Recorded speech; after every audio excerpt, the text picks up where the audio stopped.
One more Hayes High Indians wrestling season is in the books. A year full of excitement and change, we have another season recap for you. Let's begin. The first day of the season was November 13th. An even split of 30 boys and 30 girls made the foundations of this team.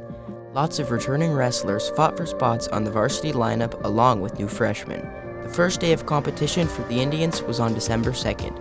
The boys team wrestled for the third consecutive year at the Blue Jay Duels in Junction City, coming in first for the first time ever. The girls wrestled at Valley Center and placed third as a team.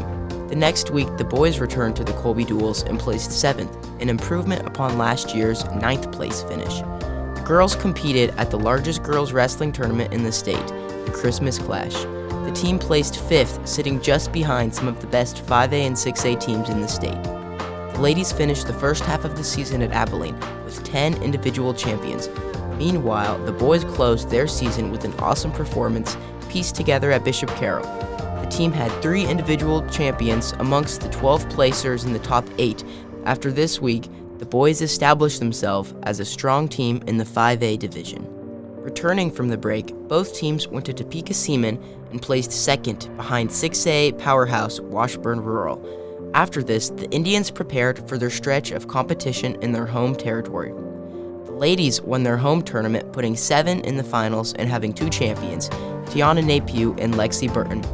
The boys placed third at the Bob Coon and put 6 on the podium and 2 in the finals, with Harley Zimmerman becoming a 4-time Bob Coon champion and the wrestler of the tournament. The next week would be the difficult and challenging Rocky Walton. The boys placed 15th with 9 placers and another Harley Zimmerman first place. The ladies placed third with 10 placers and a championship from Tiana Napier. After this, the Indians finished out their regular season with duels against fellow Western Athletic Conference teams. The boys took third in the WAC this year, defeating Liberal and Dodge City. The ladies took second after defeating everyone but losing to a stacked Dodge City team. Now the Indians are ready for regionals. Once again, both teams were placed into the toughest regional. If you can battle through a difficult bracket at regionals, you'll be sitting strong for the state tournament. Down at Dodge City, the girls placed 5th and brought 7 to state. Lexi Burton became a regional champ and regional wrestler of the year. Timber Lovewell and Tiana Napier placed 2nd. Addison Audie and Lexi Barnett placed 3rd. Katie Gutierrez and Kayla Macias placed 4th. Across the state in Arc City, the boys placed 8th and brought 7 to state. Harley Zimmerman won his 4th straight regional title and earned Regional Wrestler of the Year. Elijah McCullough and Johnny Rigler placed 4th. Dalton Myers placed 5th. Tacoma Augustine placed 6th. Will Linenberger placed 7th, and Camden Luck placed 8th. For the first year ever, the Acacia State Tournament would have wrestlers compete for 3 straight days. The boys and girls teams could watch and support each other.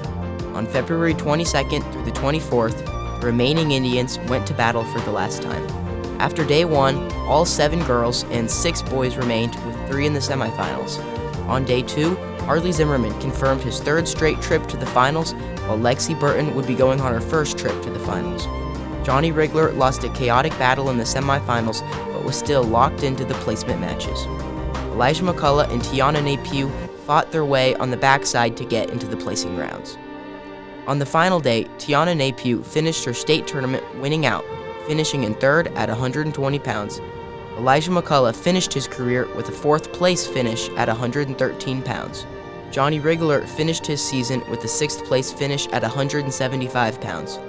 The future Fort Hays State wrestler Lexi Burton fought hard in the finals but took a close loss wrestling at 140 pounds.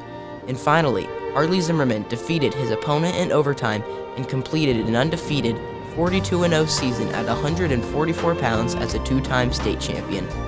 On the team side of things, the girls tied for 10th and the boys placed 11th. Even though this season was filled with ups and downs, both teams are pleased with their efforts and proud of their accomplishments from another season of wrestling.